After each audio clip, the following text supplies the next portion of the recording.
Good afternoon, everybody, and welcome to a power-packed, action-knowledgeful webinar masterclass on impact of advertising and the role advertising has played and will play in the days to come in the post-COVID era.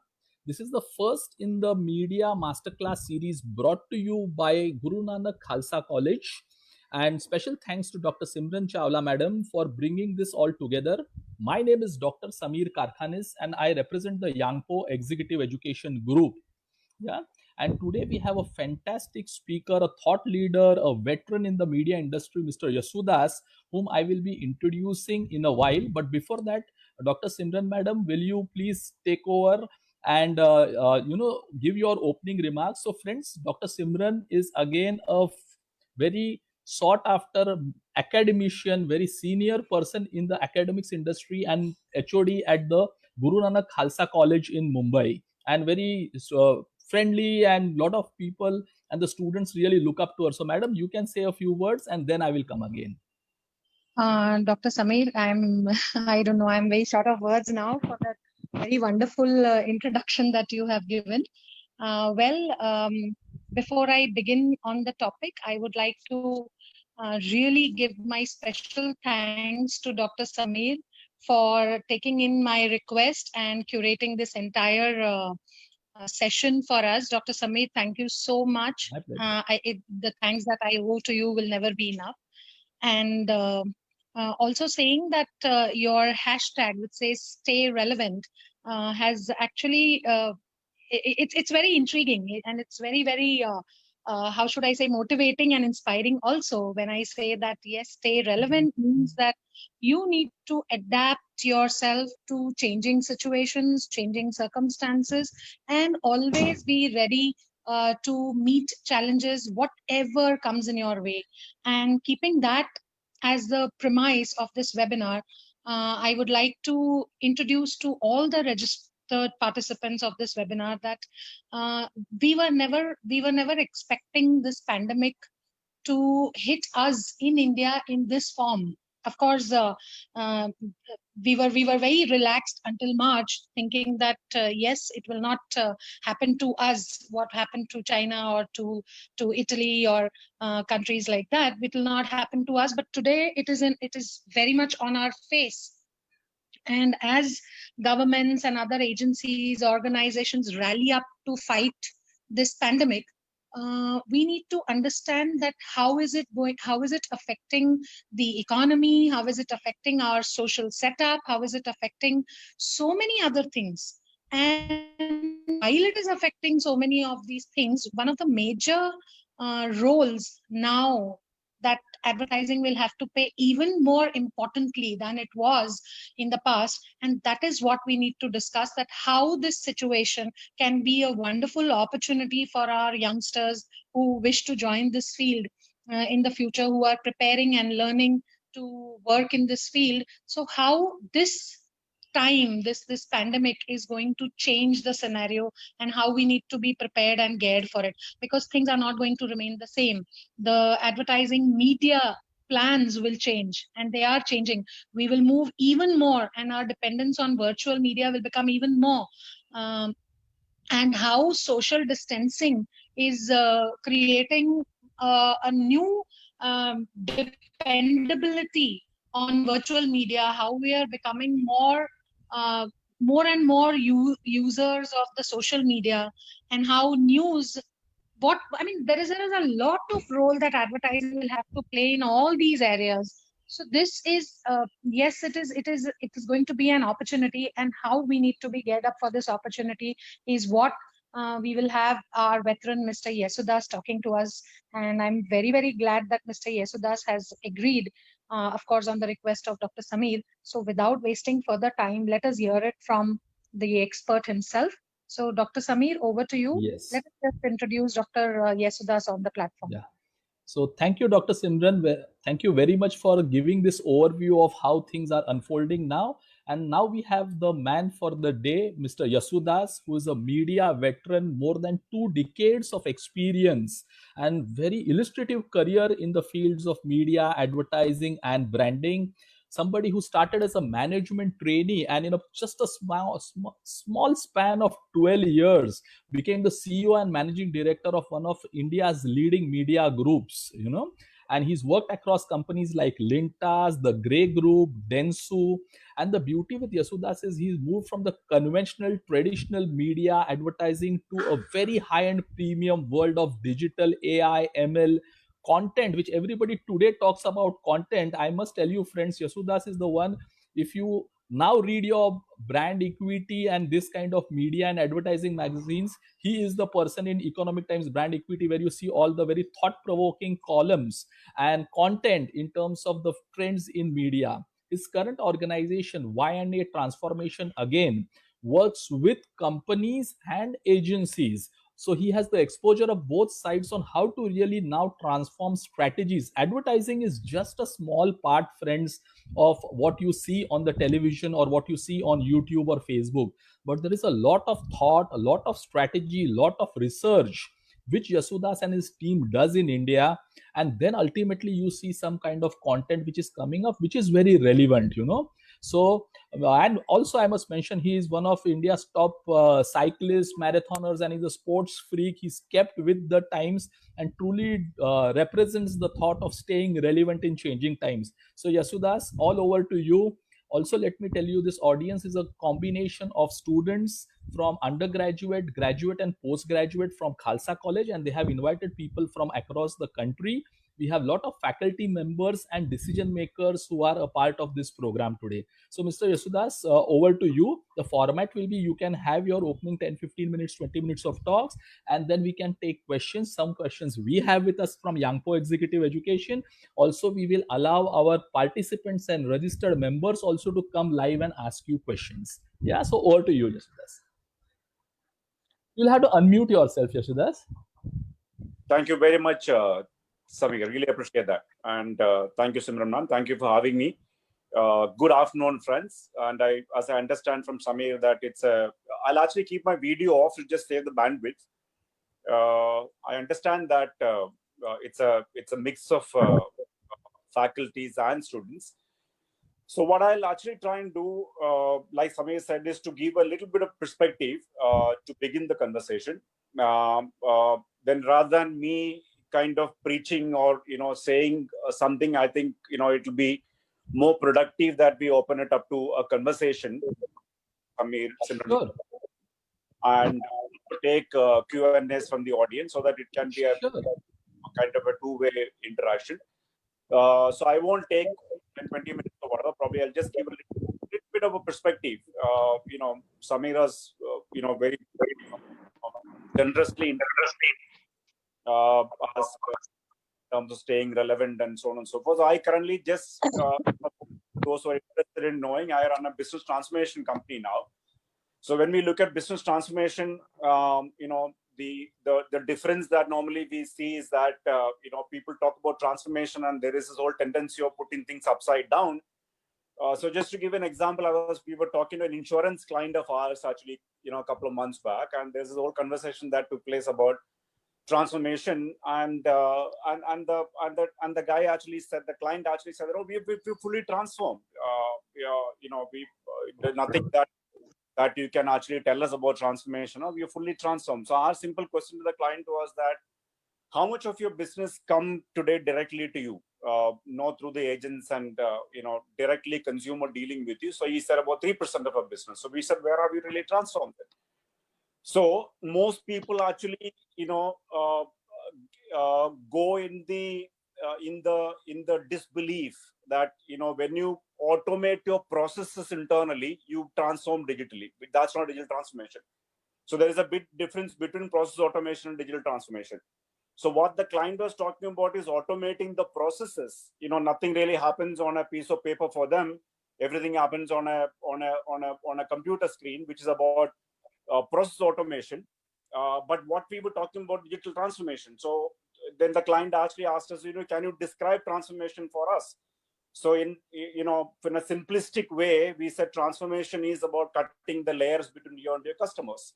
So if you had 15 layers to reach your customers, 1 year ago, and you cut that down effectively, you got 5 layers now, you're transforming. But if your layers are exactly the same, you really haven't transformed at all. Correct? So that to us is actually the meaning of transformation. The unfortunate truth that we are all kind of dealing with today, and we will move on to the topic of the subject now, in the pandemic, and what really advertising is doing, etc. But the unfortunate truth that we are all dealing with is that marketeers don't understand customers. Period. I mean, that's I mean, it can sound very controversial, but that's actually the truth.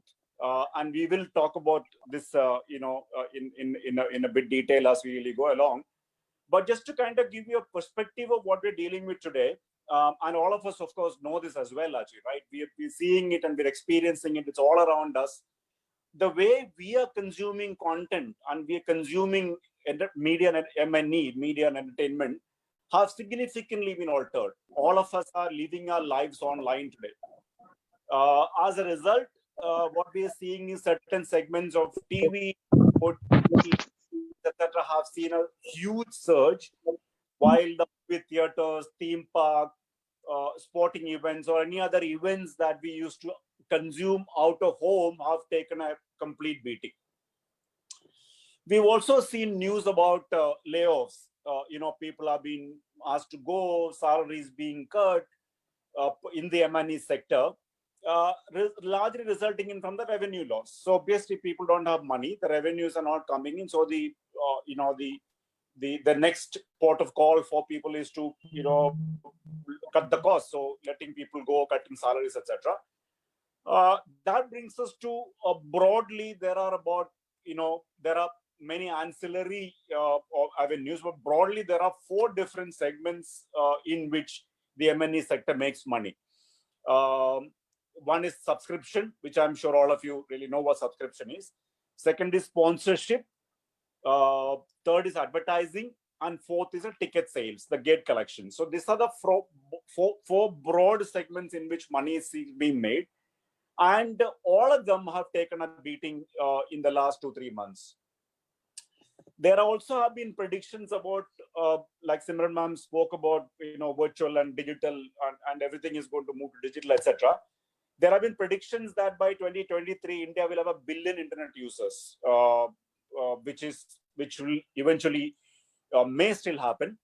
But there is also this whole conversation that's going on between India and Bharat. I'm sure all of us know that, right? The Metro India and the tier 3 and tier 3, which is the Bharat. And most consumption, I mean, if you look at content consumption on digital, I mean, I was looking at some numbers in the last year. The vernacular consumption grew more than 90%, while English consumption grew only about 8 or 9% actually. So there is a huge amount of content being consumed in the vernacular languages. And as a result of which, I was reading this article about premium marketeers. So Tissot, as a watch company, was talking about the fact that 30% of their revenue was coming in from tier 3 and tier 3, 2 and 3 towns. So which obviously means there was a huge consumption happening as well, beyond the metro cities. But the challenge now is going to be, we've seen all these migrant issues and, all of that's kind of taking place in the smaller towns. So that market, which was boosting consumption, is also going to be very careful about the good to have versus the must have. So, so there is a certain amount of sanity that will come in spending and consumption and so on and so forth. So growth will, perhaps become a question even in that part of the country which was actually consuming all this while. And if you read up the news in the last couple of weeks, and government has asked the real estate developers to cut prices. Automobile industry, which is supposed to be the torch bearer for the economy, has also taken a bad hit. So if you look at from services to product to infrastructure, the impact is felt all around. And in my personal prediction, the impact is going to continue for a few more months, which will all be dependent on the ability for our country to flatten the curve. All of us, obviously, all of you, I'm sure, know about the terms flattening the curve. Yesterday I saw a picture.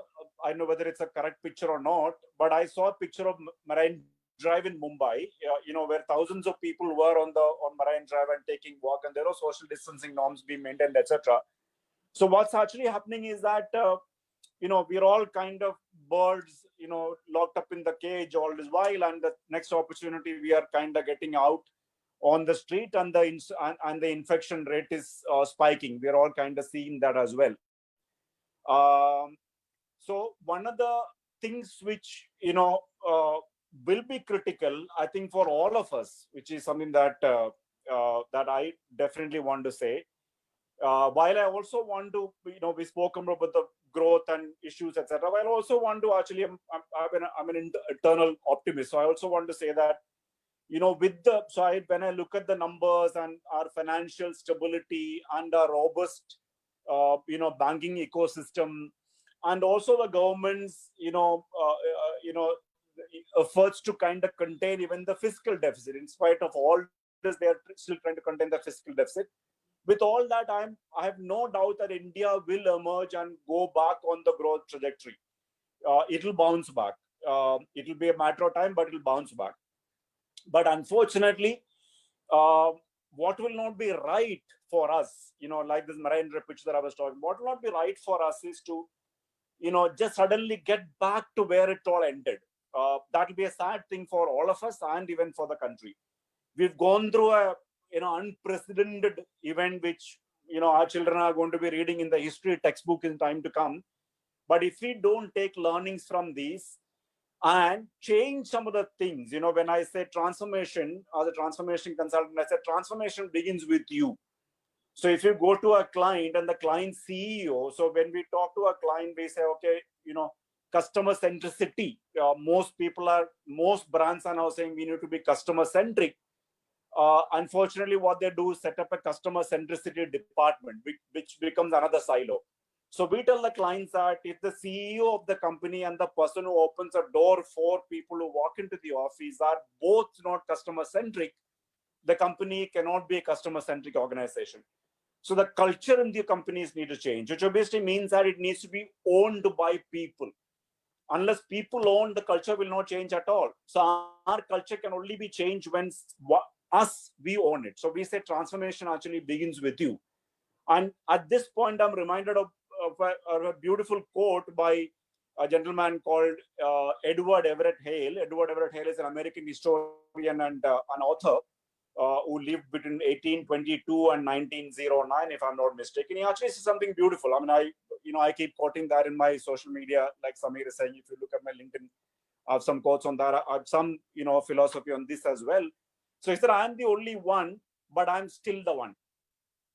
I cannot do everything, but I still can do something.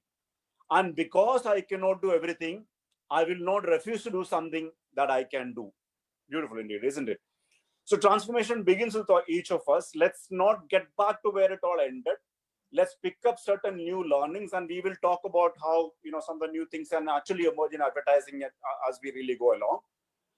So with that, let me wish you an absolutely fantastic lives ahead, each of you, as you pick up your own learnings and convert them into opportunities. With that, I will now hand you over to Samir so that we can open up the session for question, answers, and conversations.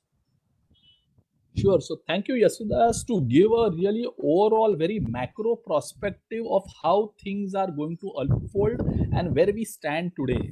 Now, since these are most of them are students here who are now career aspirants, there are questions which are coming in. What actually now a graduating student should do who wants to make a career in advertising, branding, media? Is there still merit to be in these fields, and how they are unfolding?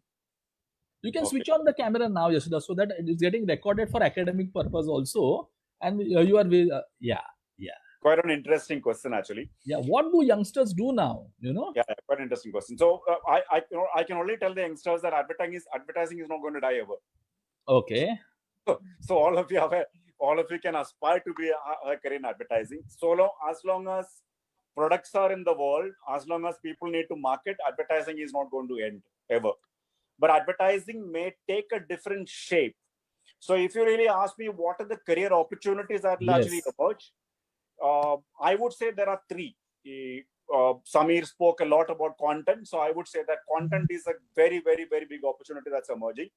So it could mean from writing to directing to scripting to editing to graphics and all of the opportunities that is to do with content. Content obviously also kind of getting technology embedded in. Samir spoke about AI and ML, etc. So technology will coming into content. That's another big opportunity on content.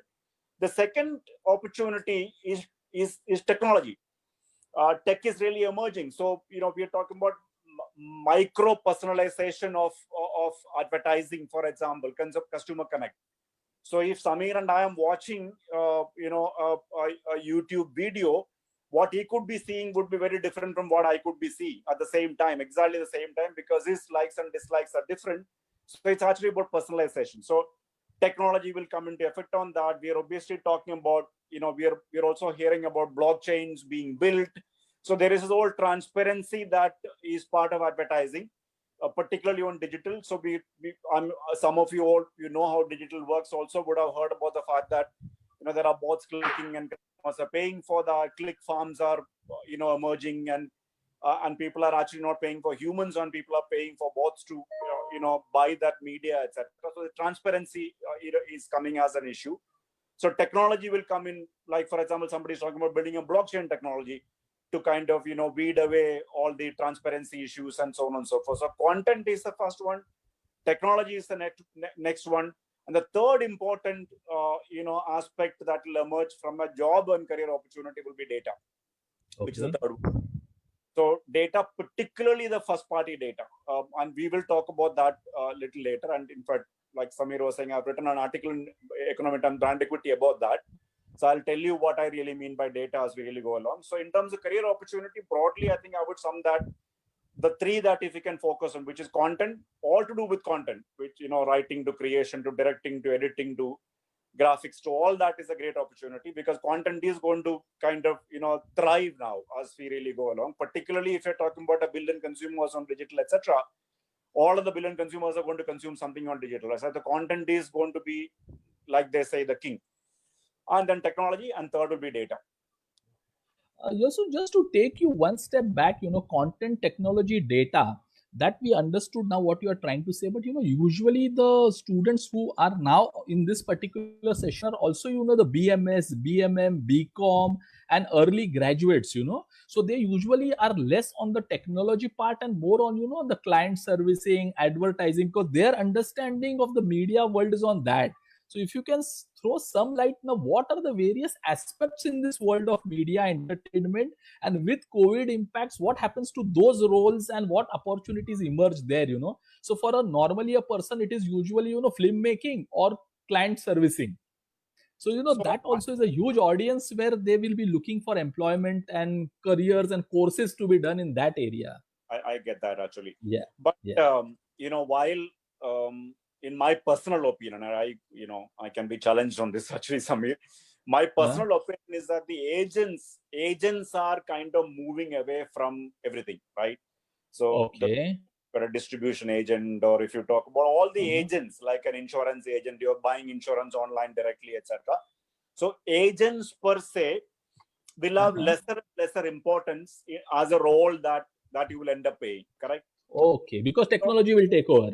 Yeah. So when you talk about a client servicing person, to my mind, is an agent, right? He doesn't have a responsibility, but he's becoming a channel between what's happening internally and to the client. Yes. But on the other hand, this client servicing person has an ability on technology, for example, or on content, or on data. Any specialized opportunity that emerges, his career will actually thrive in a much better manner rather than just being a facilitator of things, the client and the company. Okay, so basically you are trying to say now the days of agents or coordinators, either as agencies or as employees, as client servicing or mediators, are going to reduce because technology will take over. So if somebody still feels to do a business role like a client servicing, he needs to add on some more skills, which could be digital or technology or understanding of creative. Am I right on that? Absolutely correct. Or even, the other opportunity that will also emerge is, so I keep talking about, when I talk to students or when I interact with people, I keep talking about this whole, this whole cognitive and intuitive in the way the brain is structured, right? So Okay. some of us obviously know the way, we say that the emotional part of the brain is where decisions are taken place. So that's the intuitive part of the brain. And then the cognitive part of the brain where all the numbers and data, everything really goes in, right? So Okay. the other opportunity that could actually emerge is insight building. In the Okay. earlier in the day in advertising summit, you would also know that we used to go out and do researches, to actually Yes. consumers. Do you like this particular film? What do you think about it, etc.? Focus groups and research and so on and so forth, right? So usually the way it happened then, and I am calling it out, is that there is a hypothesis that you build, then you go to the customers to validate this. So what does that really mean? You really want the customers to tell you something, right? Oh, the exactly way that I want it. So you have a closed funnel approach in terms of research, making consumers say what you want to hear, and then that actually becomes the insight. But the opportunity today that exists is for you to start building human insights, which are not this transactional research driven insights, but human insight. So for example, a person who building an application, a mobile application, or person who's looking at, let's just, for a better understanding, let me just try and phrase it as an advertising related opportunity. We spoke about automobile as a business, automobile as an industry. Let's talk about cars today, right? Now most cars are being parked for the last 2 months without a movement.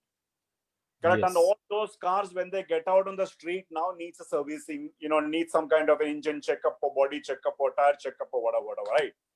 And what are car companies doing? They're all sending you advertising messages where, okay, we have a no contact delivery system. I'm not interested, right? So if I'm a car owner, the opportunity for you to intuitively deal with me, to make me reinforce my belief in your brand, is to deal with me in a different way, right? That's insight. So how would you kind of help build these insights, which obviously means that you need to kind of put yourself through some insight building courses or workshops, or how do Yes. you draw those kind of human insights? Just to give you another example, so the reason why I'm quoting examples is that this will actually make it more productive for the students particularly. So working with this client who's in the garment business, so one of the challenges the client faced is that garments, we want fashion designers, so we are unable to get the new age millennial fashion designers because we are a legacy company. So what should we do? So we said that, there was this whole brainstorm that happened, and agencies were the part of that, etc. We were the consultant. We were also part of the we had a seat on the table. So one of the suggestions that came in, we must now go to Instagram to advertise. Instagram is where all the millennials are. We must go to Instagram to advertise. That we are looking for millennial designers, etc. We'll get some good traction. So we say Instagram is a good channel. So look at an insight building opportunity. Instagram is a good channel, but the content that goes into Instagram is what will actually make people, look at you. So Yes. we said, what is the biggest insight that we have on this millennial, animal, the customer? So lots of insights that came in. We said, yeah, look at a human insight. That I look at my daughter, who's a millennial. She puts some content up on Insta, whatever, and she's sitting with the phone to figure out how many people have responded, liked, disliked, and so on and so forth, real time, right? So they're a feedback-driven consumer. If they don't get a feedback, they get upset. Correct. And what do you do as an organization? You hire them, you put them in a corner in the organization, and you give them a feedback once a year through an appraisal process. So we said, that does that really work? Your appraisal process of once a year feedback is probably not working. So that's the insight. We then actually changed the whole HR culture in their organization, spoke about that, and the client got 3,000 plus applications, and they've actually picked up 11 people out of that. So Wow. it's Wow. actually about relooking at an opportunity in a very different way, which is about insight. So Correct. even when you're building a client servicing role, for example, so my suggestion to the students is that don't become a generalist. Absolutely. I always have been propagating this. Become a Don't. specialist. Generalists Yes. have lesser and lesser importance as we go along, because generalists, unless you really want to kind of understand a lot of everything, which is actually going to be difficult at this stage. So become a specialist rather than a generalist. Also, there is one counter view, which I would like to tell the Dr. audience. Sameer, Yes, madam. allow me. Oh, yeah, please. You would. Dr. Sameer, I would just want to. So I was listening to Mr. Yesudas and exactly thinking on the same lines before he was speaking. So I just want to ask you, Yesudas sir, is that when you say that don't be a generalist and develop your own niche. So my question on behalf of my kids, my students, would be that okay, we are all doing a syllabus which is prescribed by the university. We will all be graduating, doing the same set of subjects, doing the same set of training. Now, how do you earn that niche for yourself? What is it that, say, for example, let's say that the future forward in advertising is technology driven. In fact, for all industry, it is going to be technology driven. So, how is it that the student equips herself with technology, which is not a part of the syllabus as on date? So what Okay. kind or where to look for that? Where to look for training on that kind of technology to equip and to create a niche for themselves? So if you could answer that for most of my students, yes, sir, it will be really very great. Yeah, good question. Very good question, in fact. So one of the things that I interestingly actually keep telling people is that there is this whole thing about employment that we really go with, right? Employment and employment opportunities and so on and so forth. And I heard a client, a very large respectable client in the country, I won't name him, the CEO of the company actually said that 70% of graduates, engineering graduates coming out of various engineering colleges today, are not fit for employment. And I'm just being absolutely emphatic. I mean, don't get me wrong, because I have to actually state this fact as fact, not fit for employment. So what does that really mean? Really, I mean, obviously, like you said, ma'am, that our system of education is designed for a particular age. So what I would personally think what universities or colleges can really do is to also have some amount of practical stuff to add to the lives of students. So what I really mean is that there is this whole startup ecosystem that's getting developed in the country, right? The Adult Incubation Center, which is AIC. AIC is in fact working with some of the universities and colleges in kind of developing the future thinkers and people who think slightly differently, etc. So I think the ability for colleges and universities to actually figure out their non-conformist students, their dissenters, or the people who think differently, so that faculty obviously will need a little bit of a training for them to kind of build that insight, to figure out who could be that group of students who I can pull out and actually can start putting them. So in addition to the textbook, or in addition to the curriculum that they really go through, if the college or universities can actually develop something which is like a practical thing, like an innovation lab that you develop, get people to work, get the corporates part of that, get startups part of that, get them to come and challenge them, contribute them, give a brief to people. So just imagine if Khalsa were to open up a module and say that we've got some brilliant writers in the college and we want them to get real life challenges in writing. So can we create a program with Sameer, for example, or I can actually help you with that. So that, okay, how do we now go to corporates and ask corporates to give us a brief of a real challenge they're faced with, so that my students can actually start writing on the brief. And if it's a convincing story that they produce, the corporates can pick that up actually. So it's actually about, developing the students like on the go, which means that the college or the university is also kind of contributing to employability, not only employment. That's from the university perspective. Now, from the students' perspective, there is a lot that is, I mean, all of you guys who've kind of today gone through the Unacademy or the Khan Academy or whatever, you'd obviously know there are brilliant modules available online today.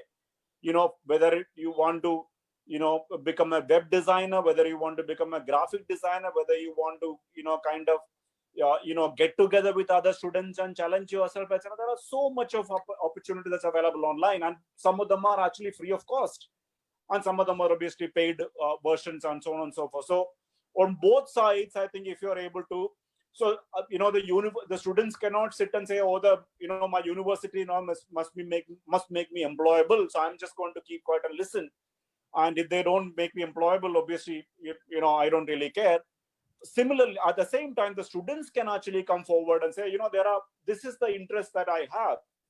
I have an interest in producing, I have an interest in writing. So, I have these opportunities, for me to figure out. And I'm actually quite surprised. I'm pleasantly surprised that I get students writing to me on my LinkedIn. They see that they actually pick up the phone, they write, and they say that, oh, sir, we blah, blah, blah, we'd like to work with you, is there an opportunity? There are companies who are kind of interning now, people who are getting online. interned. So all those opportunities really exist in the real world. So I think it is both colleges and universities and the students, if they kind of, like I said, that take it upon themselves, there is a very, very big opportunity that's emerging in front of us to make these students far, far more employable and far more productive compared to the way they just would graduate, without that employability quotient. Yesudas sir, thank you for answering that question so with so much insight and with with a deep elements that you have added your own signature kind of advice.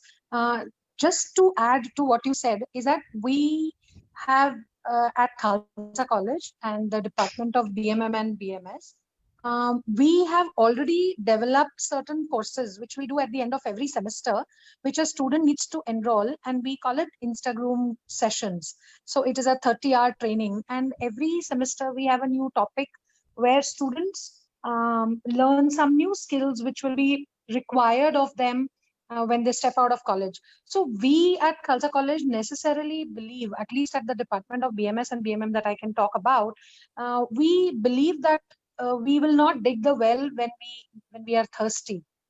Okay, so we have preempted, and we have made our students, we kind of strive to make our students employable, as you just said, employability.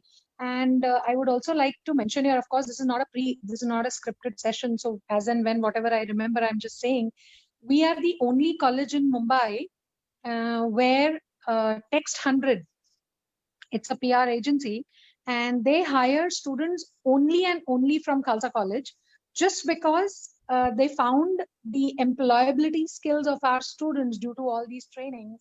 So they hire only and only at Khalsa College. So this is one of the I would like to, even if it is blowing my trumpet, I would like to say that yes, this is a feather in the cap of Khalsa College, that we have thought about the employability of students. But going forward, like you said, that we will definitely connect with you, Yesudas sir, and you will find us behind you, uh, persistently behind you for getting the corporate real life projects. As I understand what you mentioned, that we can have real life projects where students can be trained and their skills can be honed, and then later on they can be picked up by the industry itself. So we have the mandatory internship program also, as you mentioned. So we are doing all of that. Beyond that, sir, do you think that there is something that we can do for our students so that their um, I think might be a little difficult, but something like, if mm, something which is a little more kind of massly applicable. I understand I'm talking something very contradictory in the age of micro customization and mini micro customization, but then definitely, is there something that we can still, something more that we can do so that the students are more trained, more employable? So I think, ma'am, firstly, many congratulations on the fact that Khalsa is doing all this, and also the fact that the fact that the PR, you spoke about the fact that they only pick up from Khalsa. Absolute, huge compliments on that, actually. But to answer your question, I personally would advise you not to do this in a, any of this in a mass scale. Like you yourself said, that personalization and so on and so forth.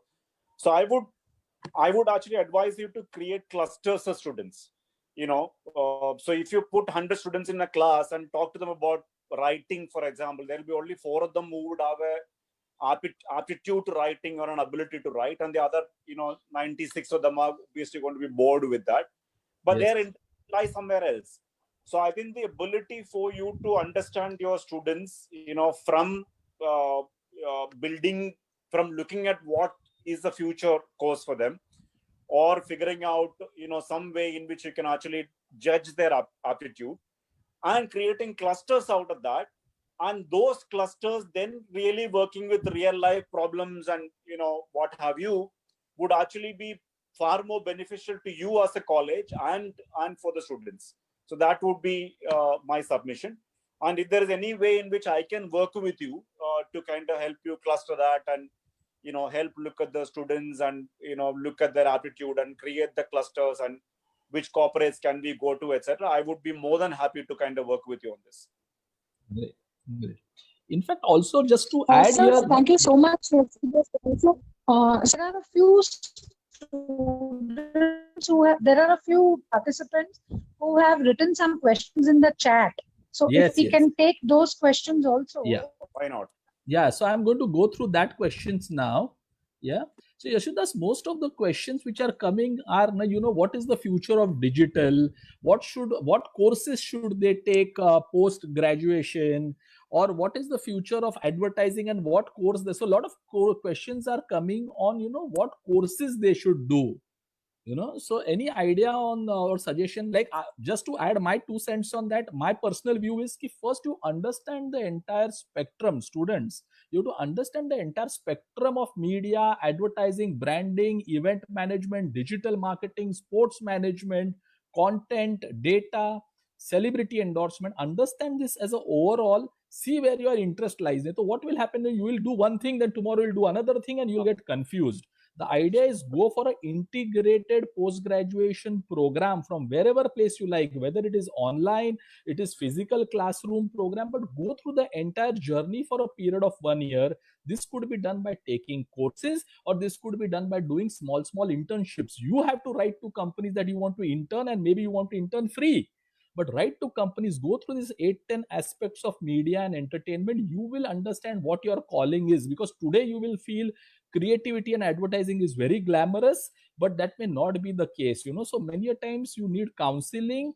Lot of free websites are available which give you counseling. Write for companies for internship. Look at integrated post graduation programs from big universities and colleges. Khalsa college does a lot of stuff on that. Because unless you are not professionally qualified, industry is not going to look at you in the days to come. So Yashudas, your views on that, what actually they should qualify themselves with, because jobs are going to be difficult now. I completely buy that view. I mean, that's exactly my view as well, Samir. It's very difficult to actually tell students, okay, advertising, you should do this particular course today, right? When in the commerce stream in the good old days, they were advertising as a subject actually that some of us obviously have learned. But today, advertising per se, in the good old way in advertising has been thought through, is dead. And when I'm meaning is dead, is actually dead, because advertising was thought through a philosophy earlier, based on the fact that customers, first you create an awareness in the customer's mind, then they start preferring you, then they consider you, then they buy you.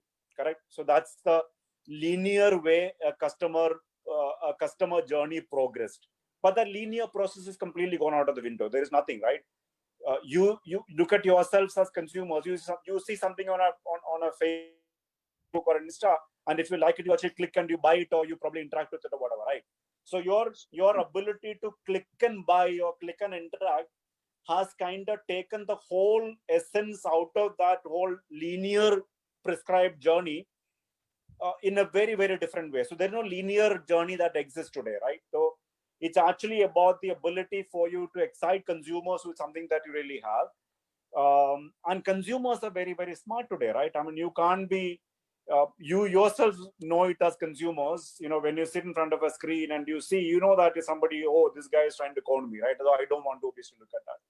And if you lost that brand once, and if the trust is not built, or you have an interaction with the brand which there is a friction that the brand is creating with you, you've probably lost that brand has lost the consumer forever. So the way in which, advertising, whether it's about creating authenticity or building trust, or walking the consumers through a particular journey without frictions, all that is the new age of advertising. And like Madam Simran was saying sometime back about personalization, right? It's about micro personalization. Like I said, we could all be watching the same content on Facebook, sitting across each other with the, with obviously social distancing, etc.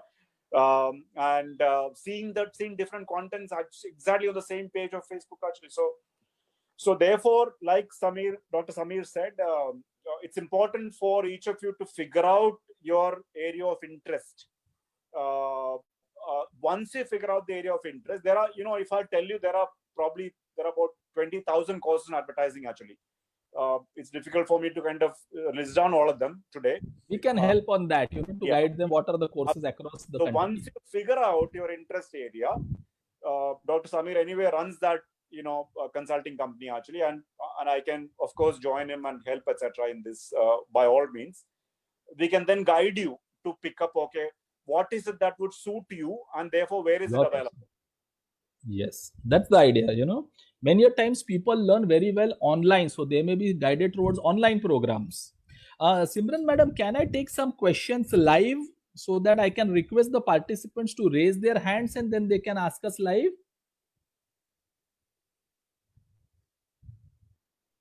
Simran Madam? Okay, friends, those who want to ask a okay. So friends, those who want to ask a question, just raise your hand down and I will take you live. Yeah, we can take few live questions now. Yeah, raise your hands, friends. There is a button down to raise hands. Please do so. Yes. Friends, raise your hands. We will take you live. Yes, so I can see Arvind. Arvind, I'm taking you live, Arvind. Okay, ask your question. Arvind. Unmute yourself, Arvind, and ask your question if you have one.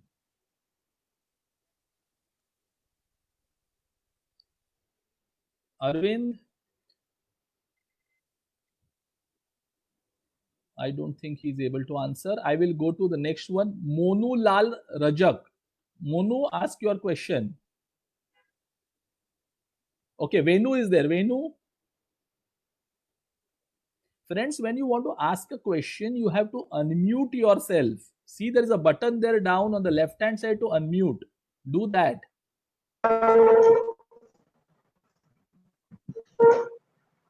Can't hear you.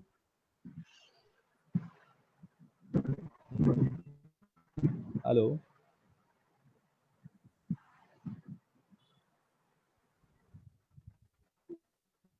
Okay, I think I will read the questions. Just type it in the Q&A session and I'll read your question.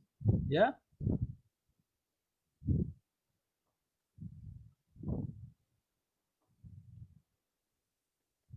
Okay, there is one.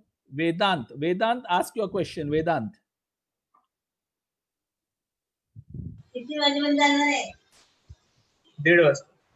What do you say? No, I don't think they are able to understand. Let me just read it out. So, Yesu, there is a question on what are the qualities and skills required for students to build in his career in the advertising sector, as every student unique. So are there some, in your experience in the past, have you seen there are some sectors which are some skill sets which you require really in the world of advertising and media? What kind of people who really make it in this industry? There are simply two skill sets, Samir, which you and me have been talking about as well in the past. In my opinion, the skill sets that's required, these are cognitive, and these are intuitive skill set, not cognitive skill set at all. Cognitive skill sets is on data and building and so on and so forth, actually, right? Okay. There are only two in my opinion. One is imagination, the other one is curiosity. Okay. These are only two intuitive skill sets that's required in the field of advertising, particularly in the field of brand customer connection. You Yes. have to be able to reimagine it. You got to be able, your ability to have an imagination of what is Okay. particularly when we spoke about the government example or whatever. It's actually about imagining something slightly differently, right? Okay. And also, for example, I stated this actually. I was talking to a group of students the other day, and there was this whole conversation about, you can type on this web URL to find out. So I asked them, okay, what is URL? I mean, most in the room didn't even know what is URL actually, right? So when you So hear true. terminologies, don't pick up the terminologies and use the terminology without understanding what that really means. So pay a little bit of, in-depth analysis on whatever that you really want to, it's like one of the reasons why we see that videos are getting spread out, even communal violence and so on and so forth, right? We get something, we just press a button and share it without really thinking. So my only submission and request to the student community is to just pause a little, think a little bit, and then take the action. When somebody is saying programmatic advertising, when jargons are being thrown around, it's very good for you to kind of repeat the jargon, but understand what the jargon is first before you. Yes. Yes, absolutely. Also, many students, youngsters are interested and keen, to make a career in event management, because I'm seeing that question coming. So they want to know what is the future of event management or sports management in the coming time, because now everything is shut down. So still should they have that dream of getting into events? Yeah, so the way in which events are conducted will change. The format will change, which is why there is a lot of reimagination which is required, particularly for the event business. Events will still, I mean, what we are doing currently is an event. This event would have been in a conference room, Yes. probably 3 months back, but it's an event at the end of it, right? Tomorrow there could be a sponsorship on this event. There could be a client coming in saying that, okay, I want to be part of that ecosystem to figure out who are the best 3 students who ask best questions. I want to award them with something. All that is part of an event actually, right? So the Sure. format in which an event is conducted will change, but the events are still going to continue. Uh, Oh, you know, the all the kind of events. I mean, obviously, it's not just going to die out. So sure. therefore, imagination of how it's going to be conducted, and therefore, how can you also make it revenue driven? Because at the end of it, all the events, the reason why event companies do it, they make money out of the events, right? I mean, unless you make money, there's no business. So Samir needs to now figure out how is he going to make money out of these events actually, as we really go along, So right? true. So true. So, in fact, friends, I would like to add here also, the composition of events is changing. But as human beings, we will always like to go and see a cricket match or a pro kabaddi league or attend a wedding or go for a film fair show. So events, or you want to go for a rock show at the Mahalakshmi Racecourse. So that will happen. Maybe it may take a year or so, but as you are young students, it is time for you to prepare to get into that industries, because this event industry also requires a lot of science, technical knowledges, branding, marketing. You need to learn all that. So when the industry opens up, you are ready to be a part of the industry. So no industry is dying. That is for sure. It will change its format. So that is the way. So Yasudas, there is one more again question, on Hello. which, yes, who is it? Arvind, This is yeah. Arvind. Arvind Yeah. Das. Yeah, I've Yeah, go been ahead, Arvind. searching. Yeah, I've been in the advertising for last 35, 40 years and going into the institutes to teach advertising. Mm-hmm. So my language is visual language, actually. Now, at this point of view, I think we all have become students. So Let us true. accept the fact that we have all become students. Can you hear me? Yes, yes, we can. Go ahead with your Yeah. question, sir. Go ahead with So your question, sir. if we want to adopt the technology, then I think the education system itself has to be adopted to encourage the technology at first place. My experience in, I will not name the colleges, of course, but then when I come from JU School of Art, where we have Oh, learned the course for 5 years, and that has to be compressed in say 3 or 4 months in the college. at this juncture, what is the technology going to play the role within those 3 or 4 months? That is important fact, because colleges, they have to, I think, be well equipped at first place to encourage the student for the technology. Not every student cannot be bright. It's Yeah, a vicious circle. that's a, yeah. So your question is, how do you use technology to enable and facilitate learning for students, right? That's right. That is the That's question. right. That's right. Yesudas, can I answer this? Yeah, please go ahead, Yeah, Samir. yeah. Sir, currently, the universities work in a particular syllabus, and the content and syllabus also is rapidly changing. In fact, for the BMM curriculum, lot of changes have come and will be now implemented in this upcoming batch. And there is lot of emphasis given. I have seen the syllabuses for BMM now. Lot of emphasis is given on digital technology, analytics. Those kind of subjects will be incorporated. Plus, progressive colleges like Khalsa College and all, they have a lot of visiting faculty coming in. They also try to integrate online programs which are very high quality on technology, very user friendly to understand, that are getting implemented. Also, different kind of students consume different kind of knowledge and programs. A BMM, BMS, BCom student may not be that hardcore technology, analytics, data science person, but he is very easily able to learn a online digital marketing program from NMIMS online. In 1 year, in a 60,000 rupee program, he does a full-fledged digital marketing program and is employable. We market that program from NMIMS. So there are different programs for current students, and as you rightly said, the working executive community also needs to relearn to stay relevant. So That's right. already institutions now are taking care on this part, how, because universities work slow, so colleges and progressive people like Dr. Simran are already taking efforts to have that 30-hour modules incorporated in the students. So it will take time. Also, Yeah. students have become very, very smart now. They consume lot of programs on the Udemy, Coursera, Harvard Business School online. True. Students go there and acquire knowledge. So they cannot expect, as a student also, one can't expect everything university will give and my college will give, then the college will give me internship and the college will give me job. That's not possible. It's an open source learning model which has emerged now. Yeah. That At way. first So place, that's my take. here I would like to, congratulate Simran ma'am, because she has always been after students and Yes. techno savvy, and Yes. the way she has been encouraged at first place, Khalsa College takes extra care of the students, So because true. I go there as a visiting faculty. For last 2 years I've been there, and I think Khalsa is doing a great job. After classes also, they are encouraging students for their their specific specialty. They make, I tell them that just don't go through the syllabus. Search for yourself within your, which will definitely give you different dimensions altogether to look at. Sure. No, sir, appreciate, and we are really aware about the work we are doing. Yeah. Yes. Arvind sir, thank you for the very kind words.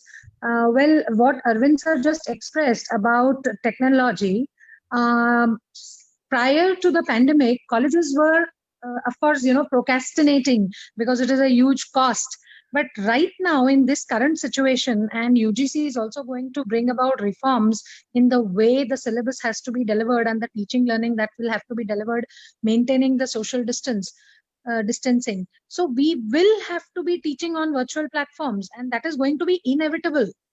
Yes. So now every college, irrespective of their status, size, will have to incorporate this. In fact, today morning I was in a Google Meet with our principal, and we were discussing that how do we conduct online exams, which will require a lot of investment in technology. But of course, yes. all of that has will happen the need now. of the hour, and we are exploring it. So that will happen. That will happen, and it will happen in this year itself.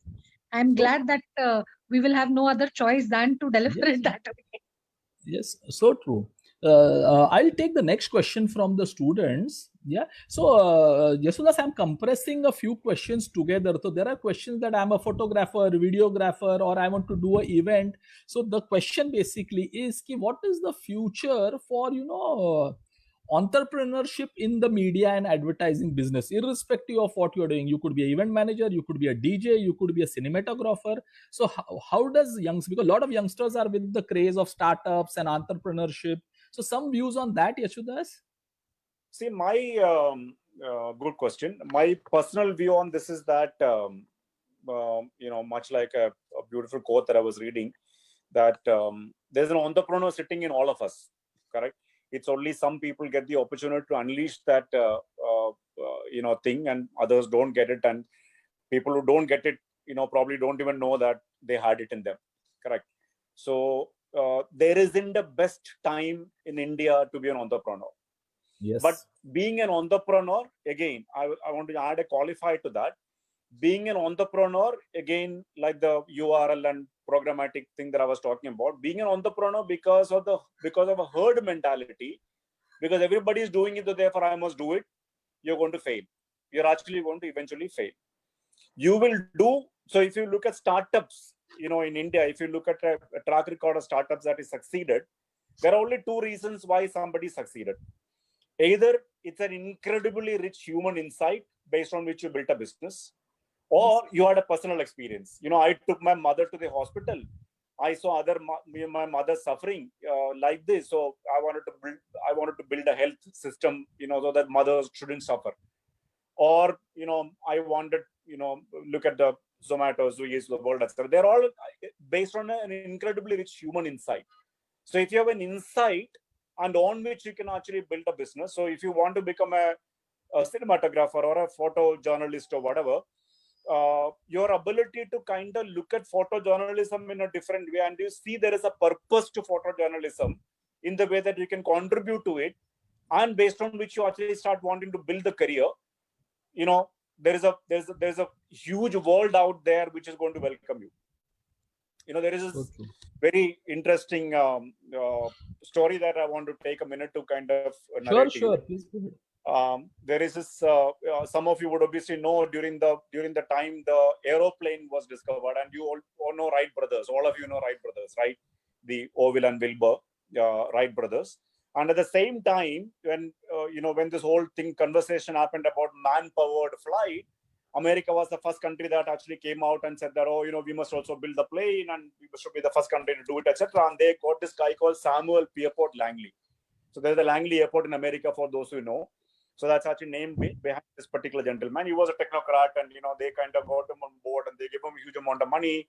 He could go to best universities, collect all the students, and they start working. New York Times front page story. This man was 400 miles away from New York. This was happening in New York and Ohio. We had Orville and Wilbur. They had a bicycle shop. They were engineers and a bicycle shop. When they heard the story, they said, if we can contribute to this, the purpose they had is that they said, we can change, of course, the world. The world can become so much more beautiful if you're able to kind of contribute to this, right? So they would have probably gone and sat in their coffee shop and had a conversation with people around. They actually got people who thought like them. Cut the long story short, one fine day, they actually took flight overseas, right? And the world came to know 2 days later that they actually flew. And what did Samuel Pierpont Langley do? He quit a job. He quit because he couldn't be the first person to build. He couldn't be successful. So Samuel Pierpont Langley did it for different reasons and different purposes. He wanted to be making money. He wanted to be rich. But Orville and Wilbur wanted to change the course of the world. So when you actually want to do something, much like what I'm doing today, attract the right people. The right kind of people will come to you. The right skill set will come to you. Right people will come to invest in your company, and you will make a success out of that when the purpose is right. You should first know that I want to do this for a particular reason, and then get into it. That's my submission. So true. And entrepreneurship is the future. There are not going to be many jobs in the years to come. It's going to be project-driven freelancing jobs. So youngsters will have to make up their mind to do project-related work, and you will be paid only project-wise. So, on the entrepreneurship fronts, and you will have to keep acquiring new skills to do those projects and those assignments, and you will get paid for that. The lifelong job story is coming to an end, looks like. Having said that, please. Coming to add to that, I think, it won't be wrong for both of us to actually say, when we look at the scenario, that even generalized jobs, you won't be working in one company alone. So for example, tomorrow look at it, an advocate, a legal person, legal opinion. Correct. I can give a legal opinion to Tata. I can give it to Infosys. I can give it to, Coursera, for example, right? So Yes. just imagine the companies actually tell, okay, I want 2 hours of your time. I want 3 hours of your time. I want 5 hours of your time, right? Yes. I mean, Yes. those kind of stuff also will actually emerge. That is Because already emerging. You are right. It's by pay by work done. It is not that's 30 right. days in a month model anymore. You are Absolutely. needed hourly. 40 hours in a month you deliver. This is the outcome expected from you, and you do that. And youngsters have a great chance to really get into this kind of a gig economy, because you learn a particular skill, you provide your skill to a company, and you make your money out of that. So freelancing is the future. I will just conclude with a few. I'm aggregating all the Q&A and the chats together for the benefit of students. Otherwise they will feel we have not answered their questions. So many questions, Yasudas, here are upon, again about what should I do after graduation? How can I succeed? What is the beauty of cinematography versus sports management? So friends, to put all that things together, now, as we said, you will have to know your calling, your interest area, what you are good at, and this can be known with what kind of readings you do, if any. If not, please start reading. Reading could be in books, it could be on your internet search. Then what is that you like to spend time upon? You like to maybe write, or you like to watch television. So are you into that journalism, PR kind of thing? You used to like to draw before, and now you are creative on Canova, or you like to write blogs or something like that. That gives you insights. You like to watch sports, and you are not a sports person, but you like to keep track of sports, celebrity, Bollywood. That could be one area of career for you. So you will have to map that. You need any help on really finding, we provide free career counseling on what next after graduation. Write at info@yangpoo.com, and we will help you. We can do a special session for you. Simran madam, I'm sure, will allow that their students to really engage with us. Secondly, what to do after post graduation. You have to be very, very careful, because I am seeing questions on, I am in my BMM final year, I want to do a course in media entertainment, I am in BCom, and I wanted first to do CA, and now what do I do, and now I like media. So this will be confusing times for you. These are challenging times for everybody. And as youngsters, please understand only one thing. Advice from Yangpoo is, now your next qualification in postgrad is going to be your last qualification for many of you, because these are professional courses where you will invest money and really take some serious career choices. So you need to thoroughly understand what lines you want to do. If you, because this session is on media, entertainment, advertising, we strongly recommend you should go for an integrated program, as we discussed before. That could be online or offline, but integrated program covering all aspects of media and entertainment. Do that, a postgraduate media program for a 1 year, and then understand what is your calling. And then you will realize that I am good in the business side of media, or I'm good in the technology side of media, or I'm good in the creative side of media. These are three typical aspects in the world of media. That will give you an understanding. Should I work on the client side as a brand manager, product manager, marketing executive, or should I work as an agency side as a creative writer, copywriter, client servicing? Should I work at the broadcaster side? There are three elements. The broadcasters are typically your YouTube, your Google, your television channels, your newspapers. So that will give you an idea when you go through a very structured program. And there is where any help is needed, please write to us, and we are there for you. With this, I would like to conclude this fantastic, insightful session on impact of COVID on advertising future careers. Thanks a lot, Mr. Yesudas, for giving this overall very general macro perspective on how this industry is going to evolve. What is the role of universities, faculty members, and what students are also expected to do. And thank you very much, Dr. Simran, for hosting such a insightful session and giving the opportunity for students to really get the insights from thought leaders. So thank you very much, and let's be in touch. We will come up with a new session with Khalsa College soon. Thank you very much from Yangpoo Executive Education and GN Khalsa College, Bombay. Thank you. Thank you very much. Thank you. And my Thank you. offer, Madam. Yes, we will Yes, connect, that's and then we'll do that. And Simran madam also will take the lead on bringing you on board at yeah. necessary forums. Yes, Yes. madam. Yeah, thank you very much. Thank you so much.